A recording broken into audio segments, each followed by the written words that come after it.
Hi, everyone, and welcome to the digital revolution. And more about that to come. But before we dig in, I wanted to introduce some special folks. First, Senator Joe Morelli. Where's Joe? Joe. Good morning, Joe. Senator Joe Roebuck.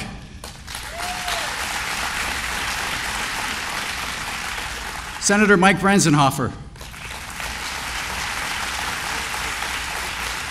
Assemblyman Peter Lawrence. And a good friend, Assemblyman David Gant. A special round of applause for the renewed Mayor, lovely Warren.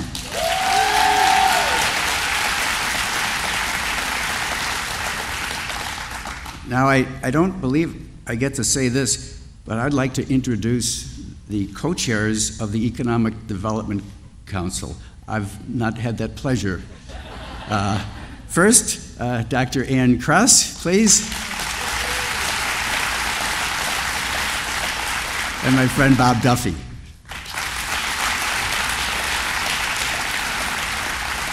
Then we have the University of Rochester Provost, Rob Clark. University of Rochester Board Member, Bob Gergen. Steve Smith from the Harris Corporation. Hi, Steve. Bernard Brower from the Harris Corporation. Well, thank you. Now, Governor Cuomo has been a champion of the Finger Lakes area for some time, and we certainly appreciate it. But he's also been a champion of higher education, and he's been a great friend of the University of Rochester. Now, the governor believes in lifting up all of our world-class universities, both public and private. And he understands the role of the University of Rochester in the community. The university is the largest employer. It's the fastest growing employer. And interestingly, it's a research university, and as chairman, I thought I really should understand what a research university was. I didn't. They have over $500 million each year in research conducted in various areas. This is different from a different kind of university. So there's a huge dollars coming into the area, and the people that do this research, they're very smart. So anyway, and I think what I'm most proud of is the university in their Warner School is helping East High in education, because I think it's one of the biggest problems we face as a community. Now, what's the digital revolution I'm talking about? Well, I don't know. I remember back in the 1990s, our technology fella had a screensaver that says, "The internet changes everything." Well, I'm here to say, you ain't seen nothing yet. We're just beginning.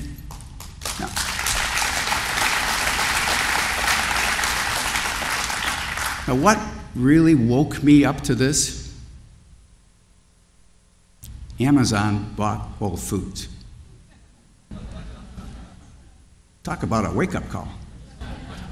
I mean, we're used to competing with these different folks, and we're okay, and we do all right, got our plan, works out. But then all of a sudden, to have one of the 5 best technology companies in the world partner up with Whole Foods, I say, my goodness, this world's changing. I think everything's going to change in this digital world. Business, education, government, some of our strengths here, healthcare, optics, photonics. There's a lot of change ahead.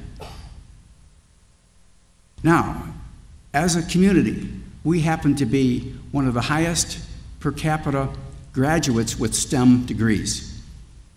Primarily RIT, U of R, and Ann teaches folks how to use these things at MCC. So it's pretty amazing. Interestingly, in the last 3 months, Instacart, who we are using to deliver groceries to customers from our stores. In Western New York, from Buffalo to Syracuse to Binghamton, we've added 400 jobs with Instacart. Think about it.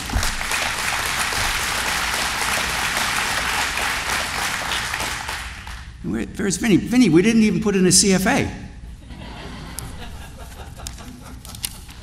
But it's amazing. Normally you think of technology displacing jobs. Well, here it added jobs because you're adding services. And the technology is what enables you to do it. And these people are actually like Uber drivers. They have a little app.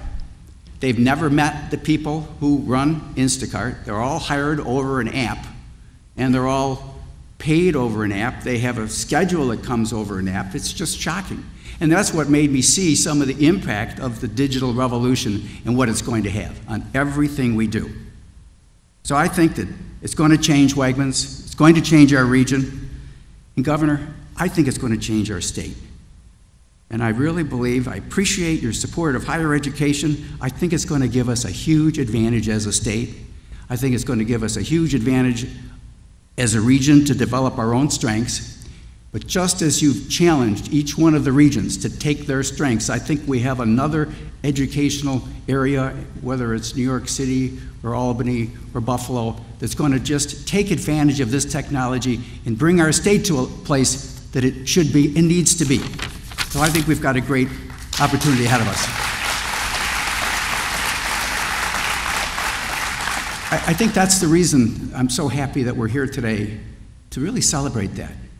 We have to focus as a state and as a region. We had to do this as a company. I used to love going out in stores and seeing our people, and my favorite part is testing the food. But now I got to spend a day or half a day playing with digital. So I go visit my grandsons, and I learn how it works, right? All right. Howard Zemsky. Howard has run a successful business for years in Buffalo. Now that's quite a challenge unto itself. Then he went on and led the Buffalo reincarnation, which has been incredible. And we do business in Buffalo, so Howard, I appreciate it.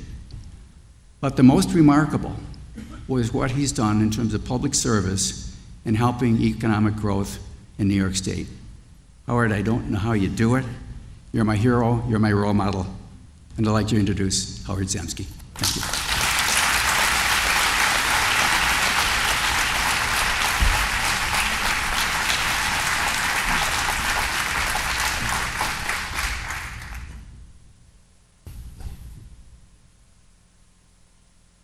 Hey everyone, great to be here.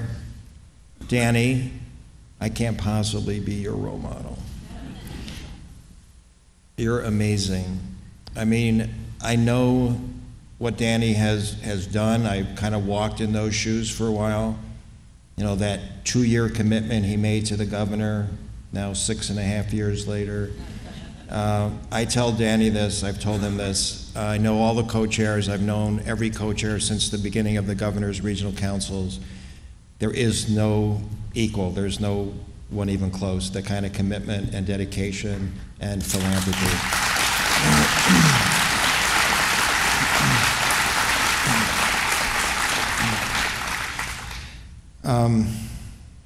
The reality is that, you know, we lean on Wegmans in ways that, you know, you may not know.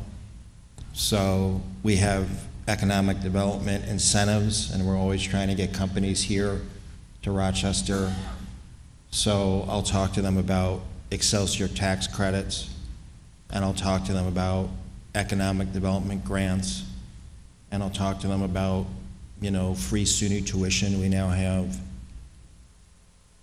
And if none of that works, I say, if you move your business to Rochester, you and your family can shop at Wegmans.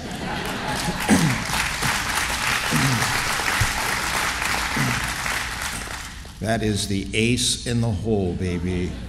You got Wegmans, you got what no one else has. So it'll be very interesting to see, since Danny has been motivated by the acquisition of Whole Foods by Amazon, how very tricky the relationship is once Amazon moves to Rochester.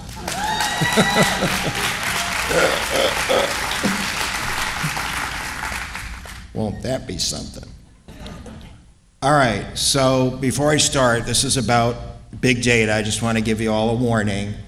I've got 28 big data slides. If any of you feel like you might want to go to the restroom before we get started, this is a good time right now. Any of you? Okay. Good. Then I won't be rushed at all. All right, here we go. Did you get that? Is this going all right? Sorry. Let me go back. All right. This is really the slide I know the best of the next 28. Now it starts to get tricky. Each day, I'm sure you all are aware of this, 2.5 quintillion bytes of data. I made that word up, by the way. And it's growing. 90% of all data was created in just the last 2 years, quintillion bytes of data. Together, it's what we refer to as big data. Big data is used to identify patterns and trends. It's predictive. It gives companies and government the ability to predict and leverage information in a way that's useful.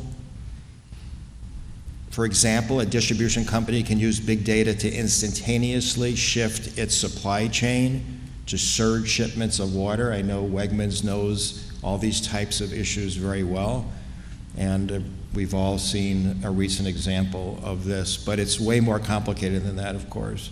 Big data can be collected from many different sources: credit transactions, inventory received, weather observations, social media, combining data from a whole multitude of seemingly unrelated sources and then making sense out of it and using it to predict things and act and react accordingly. An emerging data collection method is satellite and aerial imagery. With this technology, images are taken from aircraft or satellite, as you would imagine, orbiting the Earth. This happens to play well into the Rochester economy, as you know. Image data is used by the military for strategic operations, and it's used by business and local government to monitor a variety of things. Analysts estimate that the business of analyzing data and image data will grow 25% each year over the next 10 plus years. Big data is big business, and that's really the point of this. It's a remarkable economic opportunity. The Finger Lakes region is perfectly positioned to capture this opportunity. And today we are announcing a breakthrough partnership between the University of Rochester and Harris Corporation, the Rochester Data Science Consortium.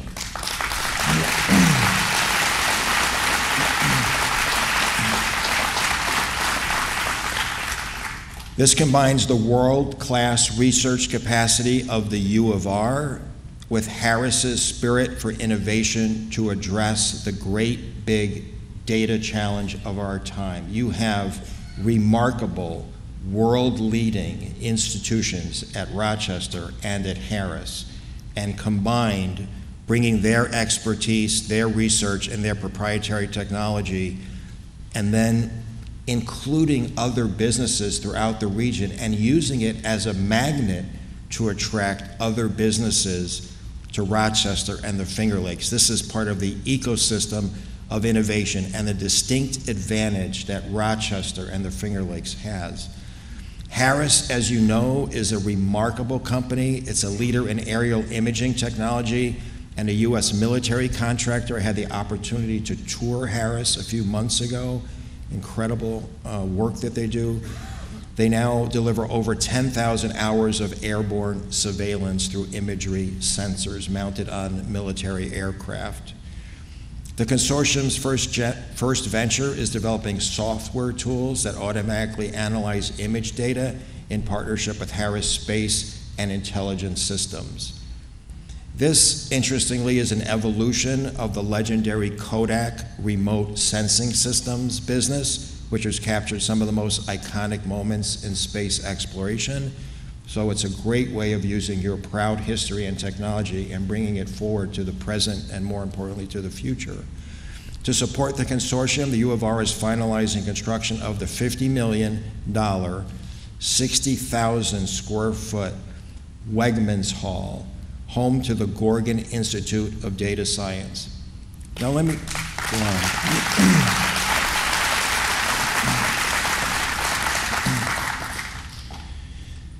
New York State is investing $15 million for the new home of the Gorgon Institute for Data Science at Wegmans Hall.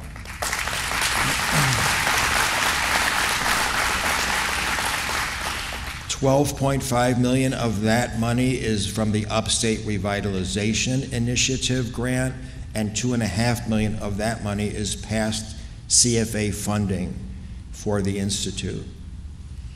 To jumpstart the breakthrough partnership, today we are also announcing that the state will invest $7.5 million in URI funding to operate the consortium for 3 years and to advance the Finger Lakes Forward Plan.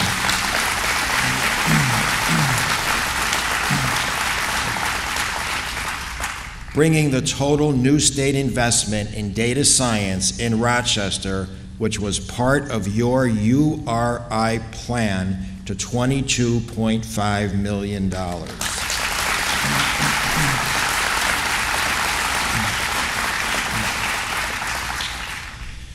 The state's investment, importantly, will leverage at least $285 million in federal, public, and private funding for the consortium.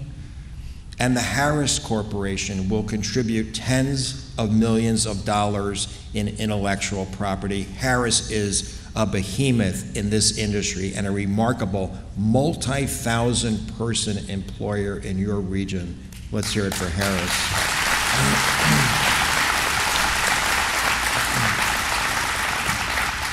The partnership between U of R and Harris also brings together two of the area's largest employers. The new consortium expands our support for transformative public-private partnerships already underway at the University of Rochester. The Gorgon Institute is home to the New York State Center of Excellence in Data Science at the U of R and the Health Science Center for Computational Innovation, a supercomputing partnership between the U of R and IBM, which has already achieved great success. Under the leadership of Governor Cuomo, the state invested $10 million, you'll recall, in the partnership, leveraging over $330 million in additional funding. Now the new Rochester Data Science Consortium is strengthening the Finger Lakes region's role as a leading hub for optics and imaging research and commercialization.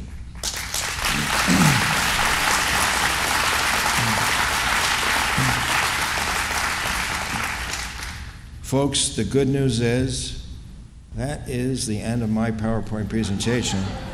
And it is my great pleasure and privilege and honor to introduce the man who has done more for upstate New York. Doesn't matter if you're in Albany or Utica or Syracuse or Rochester or Buffalo or Binghamton or everywhere in between. I have seen it firsthand, and you are right in the midst of living through one of the most remarkable transformations that you could have ever imagined. We're seeing it every day in every way, the relentless pursuit of progress. It's my pleasure to introduce Governor Andrew Cuomo.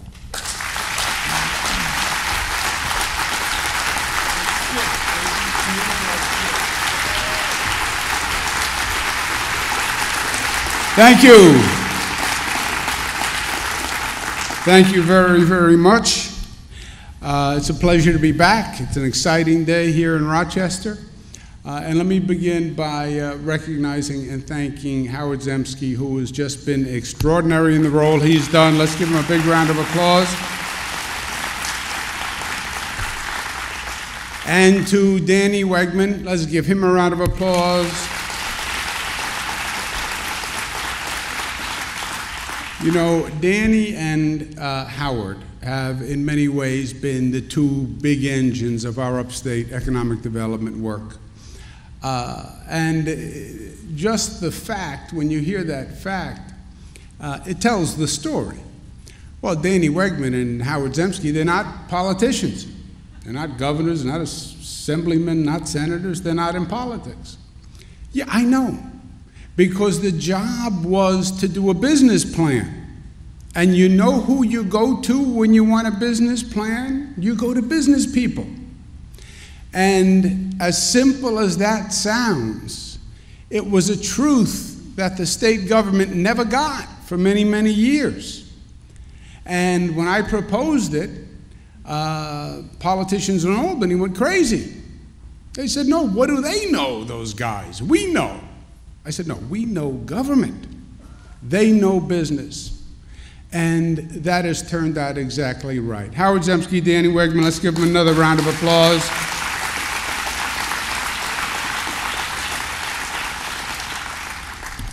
To our renewed mayor, who's doing a fantastic job, lovely Warren. Let's give her a round of applause.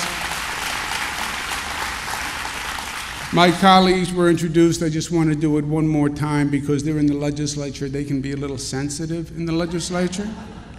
If they're not happy, then they don't pass any bills. If they don't pass any bills, then the state gets hurt. And I look bad, so whenever I get a chance, I try to give them things to make them happy. So I'd ask you when I mention their names, because they are sensitive, to really give them a big round of applause.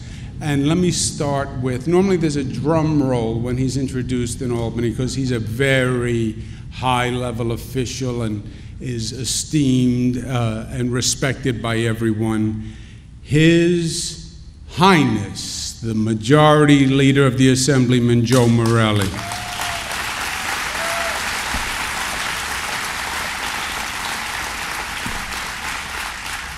My friend Senator Joe Roback is here, Senator Mike Rasenhofer, the Senior Assemblyman David Gant is here, Peter Lawrence. Let's give them all a round of applause.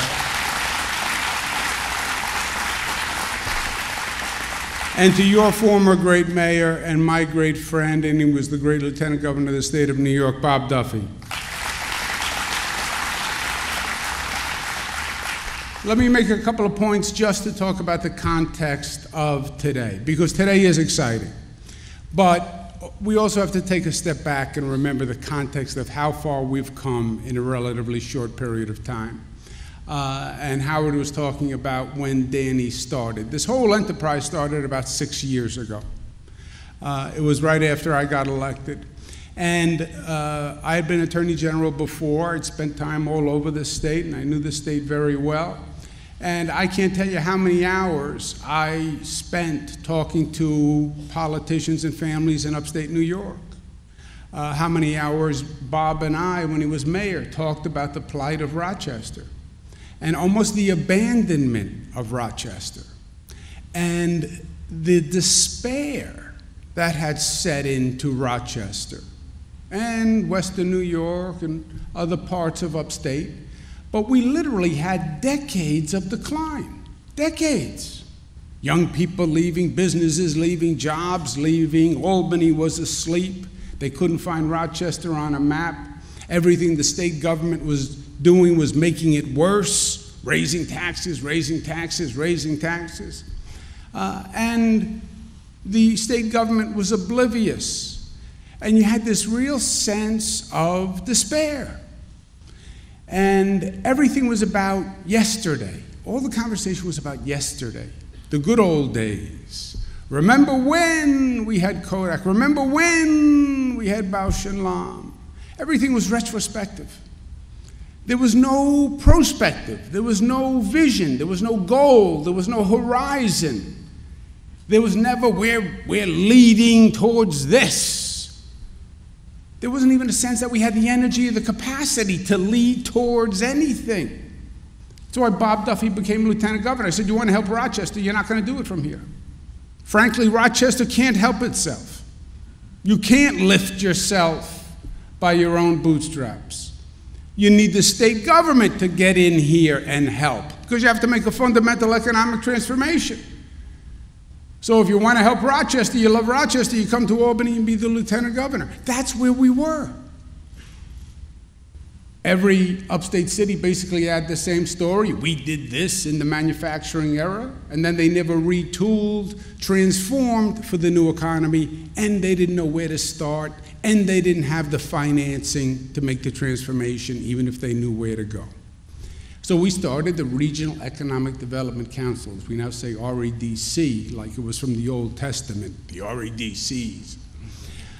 Regional Economic Development Councils. And we went to the businessmen and said, will you sit down with us and come up with a business plan for Rochester Finger Lakes?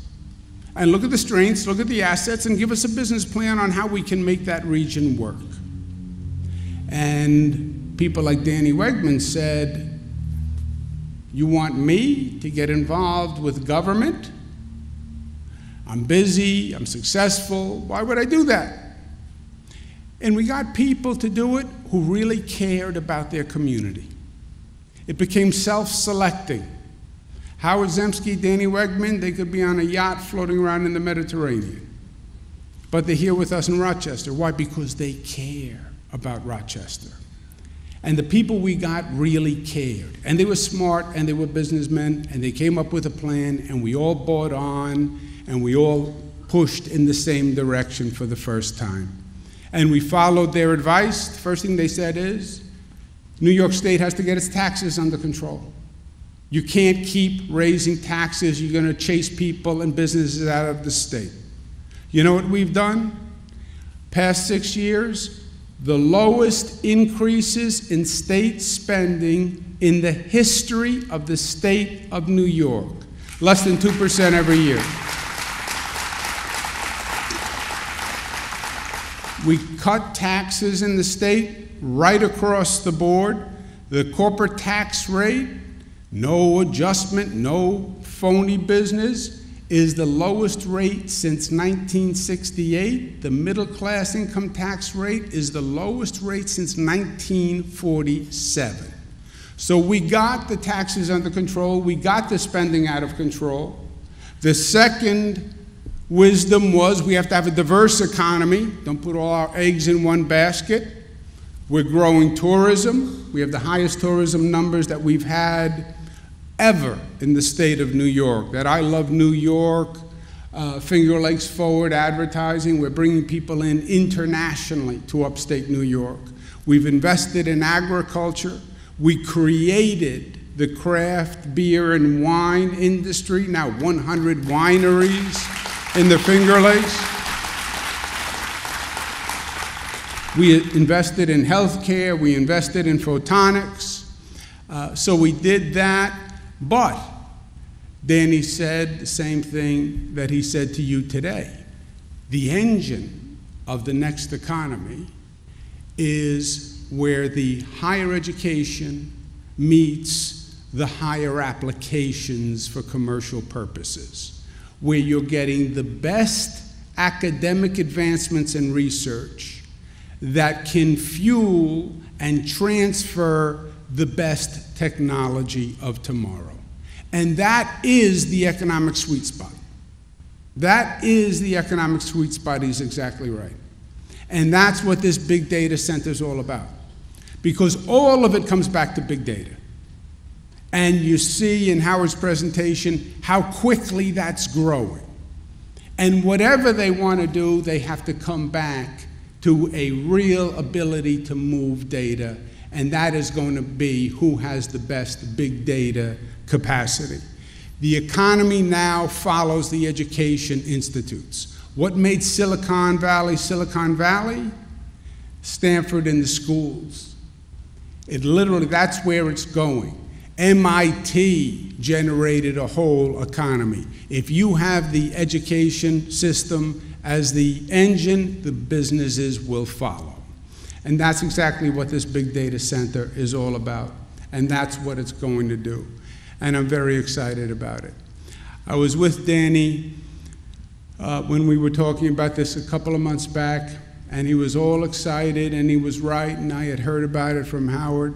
And he said, you know, we'd really like this state to put in $20 million. I said, boy, $20 million, that's a lot of money. Danny had already committed $10 million from his family's philanthropy. I said $20 million, and I didn't say yes, I didn't say no, but I didn't say yes, because $20 million is a lot. So Danny came back to it a couple of minutes later, after a little deviation in dialogue. He came back and he said, how about this? If you put in 20 million, I will double our commitment and I will match your 20 million. And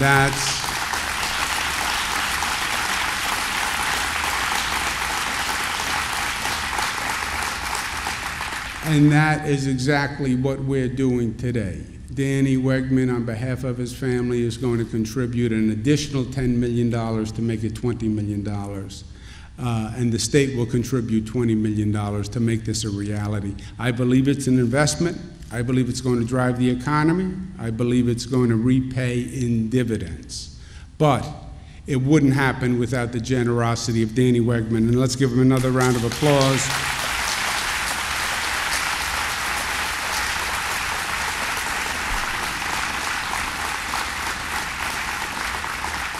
And last point of business, Howard alluded to this. I called Danny on the phone 6 years ago. Bob Duffy had introduced me to him when we were putting together these REDCs, and I called him up and I said, Mr. Wegman, would you do me a favor and serve on the REDC? And he said, what is an REDC? I said, oh, you haven't heard? It's in the Old Testament. They are the Regional Economic Development Councils. He said, I'd never heard of that. I said, because they never existed before. And I talked him through the concept, and he said, look, I'm busy, I'm doing a lot of things, maybe I can give you a year, but no more than that. I said, I would never ask you for more than a year. What do you think I am? That was 6 years ago. And he gave us the year, and he was extraordinary, and he gave us another and another and another, and he has birthed the Finger Lakes Forward, the plan and process that really has turned around Rochester and the Finger Lakes. And I remember saying a conversation with Danny. We were talking about why get involved in the REDC, why do these things. Pain in the neck, they take a lot of time, it's not easy, you have to deal with a lot of people. I said, because you have a chance to make a real difference in people's lives. You can put your head on the pillow at night and say, you know what? Today I did something really, really good. And that is what turns Danny on more than anything else, I believe. This is a man who likes to do good things for people. And he has the talent and the ability to do it. Danny, you did a great thing for the Finger Lakes. You did a great thing for the state of New York. You've turned around the economy of the entire region. And you made people believe in their future once again. And that's a special thing. Please come up and let me present you with a plaque as a recognition of the thanks of the people from the Finger Lakes District. Thank you and God bless you.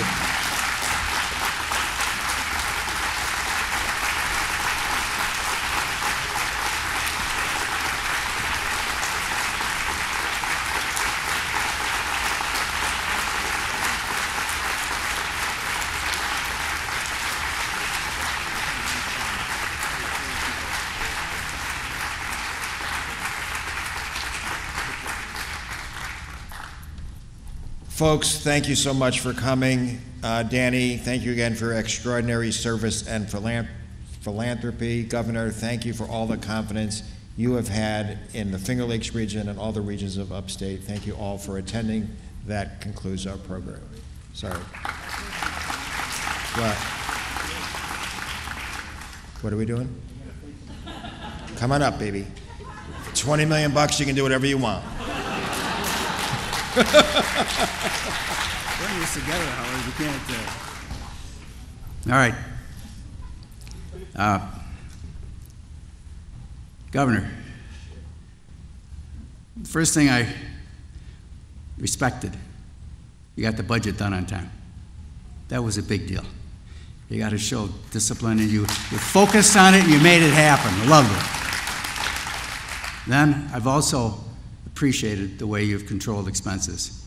We're here in New York, committed to New York, and we appreciate that you can really help us in that manner.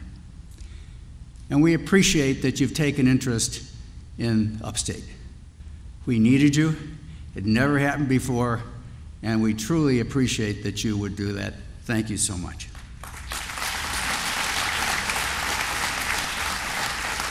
Now, 6 years ago, I'm glad you said it was 6. It felt like a 60. But you brought us together with the REDC. And what the governor had us focus on was jobs and economic growth, but most of all, jobs. And that is just huge. Now, for so much of my life, I'd concentrated helping people out of poverty, or trying to, with education and so on, but it really has to turn into a job. And finally, last year, you asked us, okay, now you can focus a little on poverty. And we've done that. We've worked on education and so on. But still, there's only one way out of poverty, and that is a job. And we got Ann here and Bob here and the rest of the council, and we are focusing on that, and lovely Warren right there next to you. We're going to lick this thing one at a time. Not the fanciest programs, but we're getting people working. We're getting PhDs working through this data science stuff, but we're getting just basic folks working through food service areas, for working at Wegmans, wherever they're going. And Ann's teaching people to have the mid-level skills. It's really working out. So I just really want to thank you for the chance to help make a difference. Now,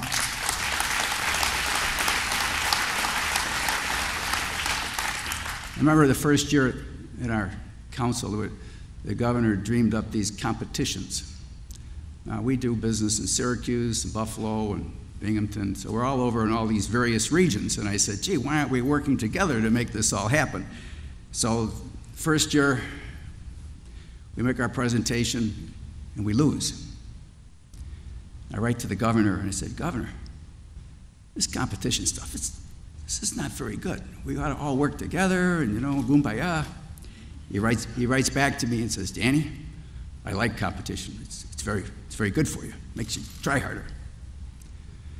Well, 6 years later, I like competition too.